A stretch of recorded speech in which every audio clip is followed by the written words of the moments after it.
Universus is one of the coolest IP-based card games in the TCG world today. However, as a new player, it can have a rather intimidating price point for entry. From sweeping daggers to walk the dogs to determined advance, it can feel impossible to break into this card game and do well at your locals as a new player with a limited budget.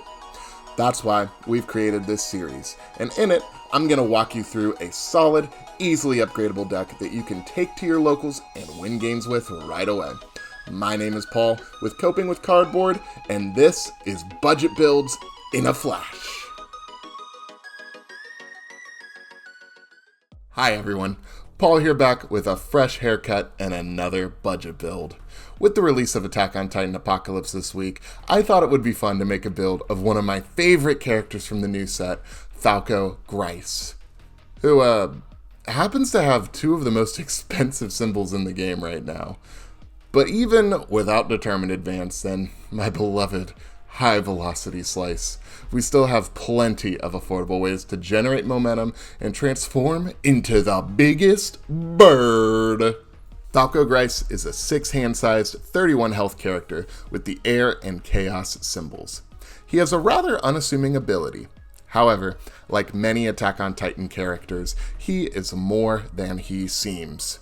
His ability states, spend 1 momentum, ready 1 foundation that has not been readied this combat phase. If this is the second time you have played this ability this turn, transform Falco. It is important to note that you do not need to have a committed foundation to use this ability.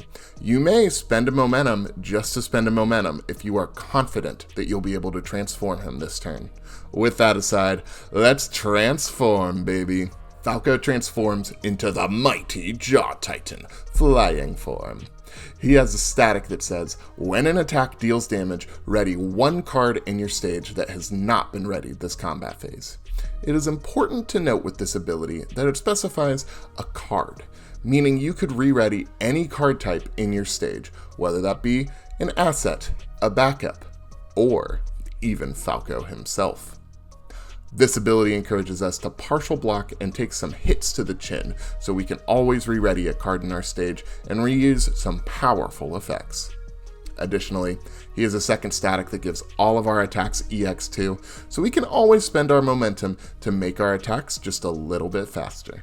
The Jaw Titan's second ability states, enhance commit, your attack gets +1 speed for each foundation in your rival stage.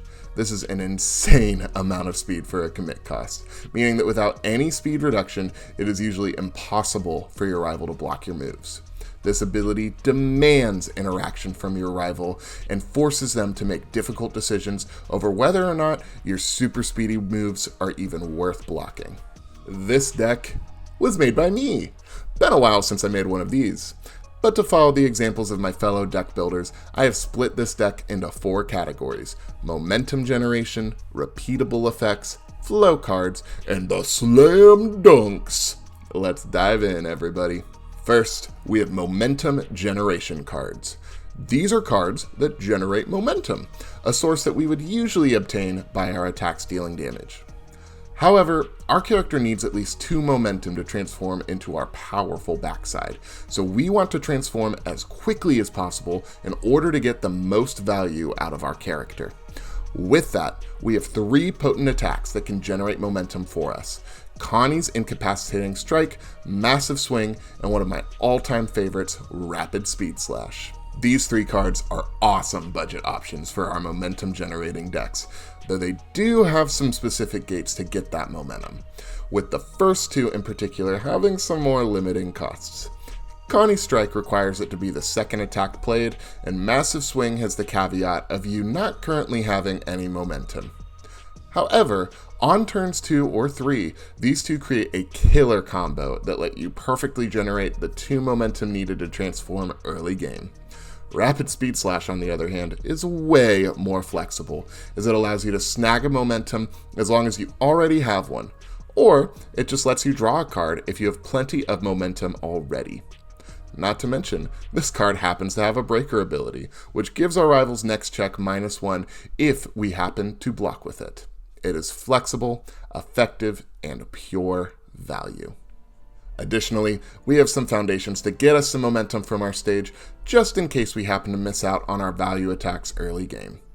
Finally Free and Unsettling Eating Habits are two low rarity cards that allow us to snag a momentum for pretty reasonable costs. Finally Free simply lets us flip Add Enhanced Speed to add the top card of our deck to our momentum, and Unsettling Eating Habits lets us remove itself to add any one difficulty card in our discard pile to our momentum. Finally, we have the action Surprising Strength, a 3 difficulty action that lets us add EX2 or Powerful 2 to our attack and add it to our momentum. We can even give one of our rivals' attacks one of these 2 keywords and snap a momentum on their turn if we're not afraid of discarding a card, and if they don't have the momentum to spend on those keywords. How's that for some surprising strength? Next, we have repeatable effects. Our character is all about re-readying our stage, so it's not a bad idea to have cards in our stage that we can repeat multiple times a turn for powerful effects. Our best target is Reflecting on Choices, a 3-diff that allows us to snap an extra momentum when we gain a momentum from somewhere else. That card is huge early game, especially when we're transformed and just need an extra momentum or two to really take over the game. We also have Creeped Out and Titanic Combat, with Creeped Out being a repeatable +2 to our check to block, and Titanic Combat allowing us to either build a foundation when we take damage on defense, or pump our own damage and stun out our rival on offense. These cards are probably the most fun parts about the deck, and are really what put him over the top for me as a character I wanted to play this set. I now want to talk about a few flow foundations briefly, and some odd choices that you may be questioning with the deck. You might be asking yourself, Paul, shouldn't a Master's Pride be in this deck? Isn't that like the best Chaos Zero diff for momentum decks? And it's just in a starter deck, so it's easy to get. Isn't that a budget-friendly option? Yes, my dear viewer, it is. However, with our recent set rotations, that card has started to gain a lot of popularity and is not quite as easily accessible or affordable as it used to be. As an alternative, I've included the card Banshee Sword Shriek, as a solid chunk of our attacks are indeed weapons, and this deck can suffer from early game damage pump at times. Just make sure you remember that it's a response and not an enhance. I've also included cards like Undercover Infiltration for a deadlock effect and some early string stats, Inspiring Song for some on-demand breaker and to boost our own checks, Mikasa defeats the female titan as we're a 6-hander and sometimes we don't always hold the right block zones, and a classic Childlike Appearance as a speed reset, since we usually have some extra momentum lying around that we can afford to use on defense. Alright guys, we've made it. It's time for the coolest part of the deck. The Slam Dunks, baby! These are the cards that finish off our rival. In our deck, our dunks are all about the Mets, baby! I mean, it's all about momentum, baby. Yeah. Sorry about that. Our main dunk for this deck is one of the strongest rares from Critical Role, Bedazzled Helm Blast. I don't know who in design thought it was okay to put Powerful 5 on an attack, especially on a symbol that generates momentum, but here we are. Powerful 5 lets us spend any amount of momentum to give our attack 5 damage for each momentum spent. Our character lets us slam a ton of speed onto this move, so if we have any amount of momentum, we can easily make this an 11, 16, or even 21 damage move with just 3 momentum. Sometimes though, we don't always find our Helm and need an alternative. This is where the cards Gouging Needle and Alchemical Satchel Toss come in. Though we mostly care about these cards having the powerful ability, Satchel Toss has a really relevant response too.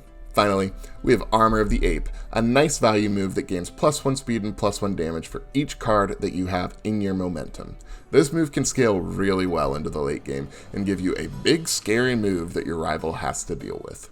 Not to mention, if we get to add it to our momentum, we can add it in face up and give every one of our rivals' moves -1 damage, softening the blows we're bound to take throughout the game. I've got some bad news, guys. this is the first deck to break my below $30 budget goal. But I have a good reason. It's currently pre-release week when I'm recording this, so these aren't quite accurate prices for the uncommons that I've included in the deck in Finally Free, Stable Work, and Undercover Infiltration.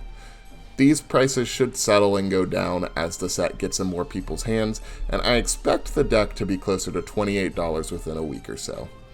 Regardless, $30 for a solid Chaos Momentum deck is pretty good if I do say so myself. And I do.